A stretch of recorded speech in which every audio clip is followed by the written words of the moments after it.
নমস্কাৰ ছাত্ৰসকলক স্বাগতম জনাইছোঁ আসাম টিচি ইউটিউব চেনেললৈ। মই আজি তোমালোকৰ মাজলৈ লৈ আহিছোঁ ক্লাছ 10ৰ অসমীয়াৰ প্ৰথম লেচন বৰগীতৰ কুৱেশ্যন এনচাৰখিনি সকলোৱে ভালদৰে শুনি যাব। আৰু যদি মোৰ চেনেলটো ছাবস্ক্ৰাইব কৰি ৰাখিব আৰু সকলোৱে মিলি যাতে চেনেলটো অতি সোনকালে 1K ছাবস্ক্ৰাইব কৰি চেনেলটো আগুৱাই নিয়াত সহায় কৰে, তাকে আশা কৰি মই আজি ক্লাছটো আৰম্ভ কৰিছোঁ। কুৱেশ্যন নম্বৰ এইখিনি হৈছে 1 মাৰ্কৰ। ইয়াৰ পিছত মই 2 মাৰ্ক 3 মাৰ্ক এনেদৰে দিম যাতে তোমালোকৰ পঢ়াত সুবিধা হয়। কুৱেশ্যন নম্বৰ 1, শ্ৰী শ্ৰী মাধৱদেৱৰ জন্ম ক'ত আৰু কেতিয়া হৈছিল? এনচাৰটো হ'ব শ্ৰী শ্ৰী মাধৱদেৱৰ লখিমপুৰ জিলাৰ নাৰায়ণপুৰৰ লেটেকুপুখুৰীত 1489 চনত জন্ম হৈছিল। 2 নম্বৰ, শ্ৰী শ্ৰী মাধৱদেৱ কোন ধৰ্মৰ প্ৰচাৰক আছিল? এনচাৰটো হ'ব শ্ৰী শ্ৰী মাধৱদেৱ নৱবৈষ্ণৱ ধৰ্মৰ প্ৰচাৰক আছিল। 3 নম্বৰ, মাধৱদেৱৰ পিতৃ আৰু মাতৃৰ নাম কি? উত্তৰটো হ'ব মাধৱদেৱৰ পিতৃ গোবিন্দগিৰি ভূঞা আৰু মাতৃ মনোৰমা। 4 নম্বৰ, মাধৱদেৱৰ পিতৃ আৰু মাতৃৰ নাম কি? এইটো 4 নম্বৰটো এইটো আছে। 4 নম্বৰ, মাধৱদেৱ কাৰ প্ৰিয় শিষ্য আছিল? উত্তৰটো হ'ব মাধৱদেৱ শংকৰদেৱৰ প্ৰিয় শিষ্য আছিল। 5 নম্বৰ, মাধৱদেৱে গুৰু শংকৰদেৱৰ পদাংক অনুসৰণ কৰি ক'ত ক'ত ধৰ্ম প্ৰচাৰ কৰিছিল? এনচাৰ হ'ব মাধৱদেৱে গুৰু শংকৰদেৱৰ পদাংক অনুসৰণ কৰি বাৰাদি, গণককুছি, সুন্দৰীদিয়া, ভেলাদাঙ্গা আদিত ধৰ্ম প্ৰচাৰ কৰিছিল।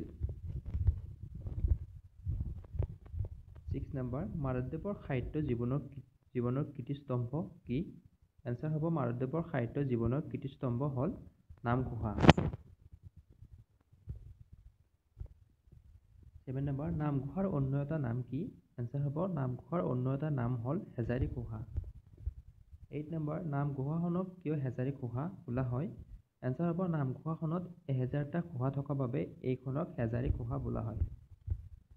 9 নম্বৰ, নামঘোষাখন কাৰ সাহিত্য জীৱনৰ কীৰ্তিস্তম্ভ? এনচাৰ হ'ব নামঘোষাখন মাধৱদেৱৰ সাহিত্য জীৱনৰ কীৰ্তিস্তম্ভ।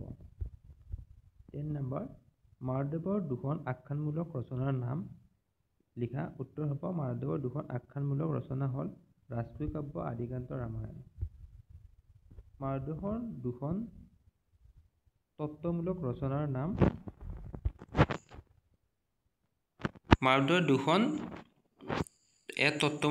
তত্ত্বমূলক ৰচনা হ'ল জন্ম ৰহস্য, ভক্তি ৰত্নাৱলী। এইটো হ'ব 12 নম্বৰ, মাধৱদেৱৰ এখন নাটৰ নাম লিখা। উত্তৰ হ'ব মাধৱদেৱৰ এখন নাট হ'ল অৰ্জুন ভঞ্জন বা দধিমথন। 13 নম্বৰ, মাধৱদেৱৰ দুখন ঝুমুৰাৰ নাম লিখা। এনচাৰ হ'ব মাধৱদেৱৰ দুখন ঝুমুৰা হ'ল চুৰধৰা, ভোজন বিহাৰ। 14 নম্বৰ, মাধৱদেৱে কাৰ টোলত বহি শিক্ষা লাভ কৰিছিল? উত্তৰ হ'ব ৰাজেন্দ্ৰ অধ্যাপকৰ টোলত বহি শিক্ষা লাভ কৰিছিল। 15, মাধৱদেৱে ক'ত শংকৰদেৱৰ সৈতে লগ হৈছিল? এনচাৰ হ'ব মাধৱদেৱে ধোৱাহাট বেলগুৰিত শংকৰদেৱৰ সৈতে লগ হৈছিল। 16, মাধৱদেৱৰ ৰামায়ণৰ কোন খণ্ডত প্ৰণয়ন কৰে? এনচাৰ হ'ব আদিকান্ত ৰামায়ণ। 17, মাধৱদেৱৰ বৰগীতত কি কি ভাৱৰ প্ৰকাশ অধিক? এনচাৰ হ'ব বাৎসল্য, দাস্য আৰু সাম্য ভাৱৰ প্ৰকাশ অধিক। 19, বৰগীত কবিতাটোত কি ৰাগত বন্ধা? এনচাৰ হ'ব বসন্ত ৰাগত। ইয়াত ঋগত আছে, ৰাগত হ'ব। 20, কবিয়ে কিহত আতুৰ হোৱা বুলি কৈছে? এনচাৰ হ'ব কবিয়ে বিষয় বাসনাত আতুৰ হোৱা বুলি কৈছে। 21, মৌপাশ মানে কি? এনচাৰ হ'ব সাংসাৰিক মোহ মায়াৰ বান্ধোনকে মৌপাশ বুলি কোৱা হয়। এই মৌপাশ শব্দৰ অৰ্থ হ'ল মায়াৰ বন্ধন। 22, বৰগীতটি কাৰ দ্বাৰা ৰচিত? এনচাৰ হ'ব বৰগীতটি মাধৱদেৱৰ দ্বাৰা ৰচিত।